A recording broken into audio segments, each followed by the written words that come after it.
அணில் கரடி, ரெக்கான், கில்ஹாரி பாலு, ஒட்டகச்சிவிங்கி, ஒகாப்பி, ஒகாப்பி, துக்கான், டுகன், டுகன்.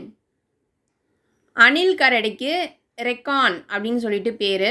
அணில் கரடி அப்படின்றது வந்து காட்டில் வாழறது. அது ஒரு விதமான அணில். அணில் கரடி. அணில் மாதிரியே இருக்கும், ஆனால் அது வந்து கரடி.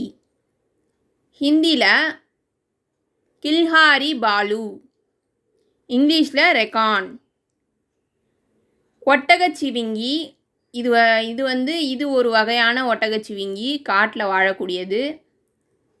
நார்மலாக இருக்கிற ஒட்டகச்சிவிங்கி வேறு, இது வந்து வேறு. ஒகாப்பி, ஒகாப்பின்னா ஹிந்திலையும் சொல்லணும். துக்கான், இது வந்து டுக்கன், இது வந்து பறவை. இதுவும் காட்டில் வாழக்கூடியது தான், வெளியிலையும் இருக்கும். டுக்கன்.